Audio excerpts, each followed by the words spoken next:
बड़े सियासतदान बने फिरते हैं। एटलीस्ट आप सियासत उनसे सीख लें जो आपको उंगली पकड़ के सियासत में ले आते हैं। बहरहाल एक्स आर्मी चीफ के साथ जो हुआ सोशल मीडिया पे वो वीडियो वायरल है, मैं उसको कंडेम करूँगा। और हमारी फैमिली वैल्यूज़ हैं, कोई भी अपनी एहलिया के साथ अपनी फैमिली के साथ अगर है तो इस तरह की लैंग्वेज की कोई गुंजाइश नहीं है। इवन आप अपनी फैमिली के साथ नहीं हैं फिर भी, लेकिन उस फिल्म को जो शूट कर रहे थे वो जिस एरिया या जिस कंट्री से बिलोंग करते हैं उनसे हम हमेशा इसी तरह की चीज़ें एक्सपेक्ट करते हैं, तो मैं इसे कंडेम करूँगा। बट हैविंग सेड दैट, ज़रा सोचिए कि एक ऐसी डेजिग्नेशन, एक ऐसा ओहदा जिसके लिए आप अपनी सारी उम्र, अपनी जवानी, बल्कि मैं इसको एलेबरेट कर देता हूँ कि रियासत के तमाम इंस्टीट्यूट, अदलिया, इस्टेब्लिशमेंट, लॉ इन्फोर्समेंट एजेंसीज, तमाम पॉलिटिशियंस, आप अपनी ज़िंदगी के 95% लगा के, आप पूरी मेहनत करके, पूरी डेडिकेशन के साथ, पूरा फोकस करके और प्रोफेशनली कमिटमेंट से आगे बढ़ते हुए और लाखों लोगों में से कोई एक उस डेजिग्नेशन को अचीव करता है, वहाँ तक पहुँचता है। और आप ज़रा सोचिए कि इतनी इम्पॉर्टेंट डेजिग्नेशन कि जब हम इस दुनिया से जाते हैं तो कब्र पे जो हमारी नेम प्लेट लगी होती है वहाँ पे भी जो मर्ज़ी आपने किया वो नहीं मेंशन होता, लेकिन ये डेजिग्नेशन, ये ओहदा मेंशन होता है। और जिसको हासिल करने के लिए क्या कुछ नहीं करते, और इस तरह की सिचुएशन हो, आप इतना हेल्पलेस फील करें कि आप मना कर दें कि मैं आर्मी चीफ ही नहीं हूँ, मैं एक्स चीफ नहीं हूँ, आप मना कर दें। ज़रा सोचिए, हम कितने अरसे से ये देख रहे हैं कि सियासतदान पूरी दुनिया में जहाँ कहीं पे भी ट्रैवल करते हैं वो रेस्टोरेंट में खाना नहीं खा सकते, उनके बच्चे कहीं पे बैठ के कॉफ़ी नहीं पी सकते, वो वोटिंग नहीं कर सकते, उनको जहाँ पे कोई देखता है उनकी वीडियो शूट करता है, उन पे वोटिंग करता है, आवाज़ें कसता है। ऐसा क्यों है?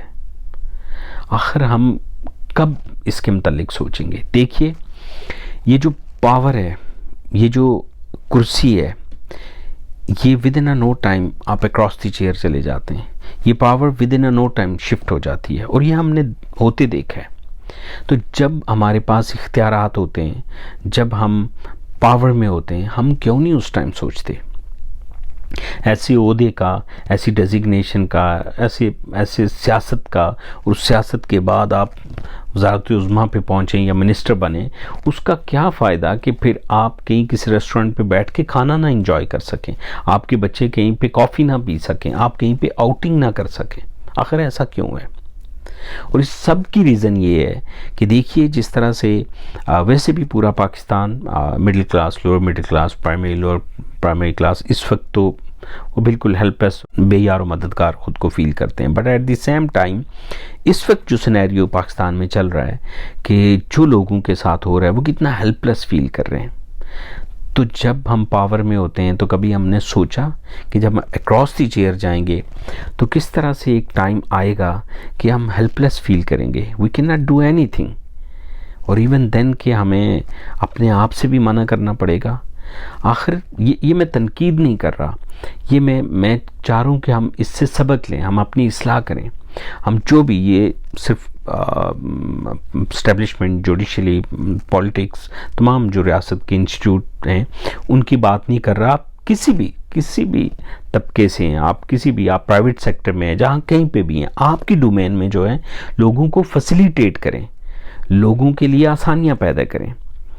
क्योंकि जब हम पावर में होते हैं हम कई दफ़ा लोगों को बिल्कुल हेल्पलेस कर देते हैं, हम लोगों को बिल्कुल बेयार और मददगार कर देते हैं, हम लोगों को ये फील करवाते हैं कि यू आर अलोन, आपके साथ कोई खड़ा नहीं होगा, और हम किसी को खड़ा नहीं होने देंगे। ये बिल्कुल आम रूटीन में होता है। आप देखें तो तमाम पॉलिटिशियंस ये करते हैं, जो ही पावर में आते हैं लोगों की ट्रांसफ़र करते हैं, लोगों को जिन्होंने वोट नहीं दिया होता, अपने अगेंस्ट जो पार्टी के होते हैं, वो सारी चीज़ें शुरू हो जाती हैं, तो ये फिर बाउंस बैक होती हैं। आखिर कब हम ये सोचेंगे कि हम सब एक हैं? हम जब पावर में हों तो एक दूसरे को फैसिलिटेट करें, एक दूसरे का ख्याल रखें, हम अपनी लाइफ को हम इस तरह से सर्व करें, आप जिस भी ओहदे पे हैं, कि कल आप जहाँ बैठ के खाना खा रहे हों। यहाँ पे मैं आपको एक एग्जांपल देखता चलूँ कि डॉक्टर कदीर, उन पे आपने कितने ज़्यादा केसेस किए, पता नहीं क्या क्या उन पे इल्ज़ाम लगे, और वो यूँ फुटपाथ पे बैठ जाते थे। कोई पाकिस्तानी गवाही दे, नेम इट, कि किसी ने उनको बुरा भला कहा हो, किसी ने उनके बारे में बात की हो, यूँ फुटपाथ पे बैठ जाते थे पाकिस्तान में ओपन। आप तो दुनिया के किसी और इलाके में भी नहीं बैठ सकते हैं तमाम पॉलिटिशियंस, वो फुटपाथ पे पाकिस्तान में बैठ जाते थे। तो हमने कभी नहीं देखा, मैंने खैर अपनी लाइफ में नहीं देखा कि उनसे किसी ने बदतमीज़ी की हो, इसलिए कि वो हीरो थे, उन्होंने कुछ किया था मुल्क के लिए, उन्होंने कोई अपनी पावर का गलत इस्तेमाल नहीं किया था। तो मेरा मैसेज ये है, मेरी कोई तनकीद नहीं है, बल्कि मैं चाहता हूँ कि हम इससे इस्लाह करें। हम प्राइवेट सेक्टर में, हम मेरे नीचे 2 लोग काम करते हैं, मेरे ऊपर कोई काम करता है, तो हम लोगों के लिए आसानियाँ पैदा करें, ना कि हम नाखुदा बन जाएं इस ज़मीन पे। बहरहाल अल्लाह ताला सबको अपने हिफ्ज़-ओ-अमान में रखे और हमें इससे सीखने का मौका दे। Thank you so much.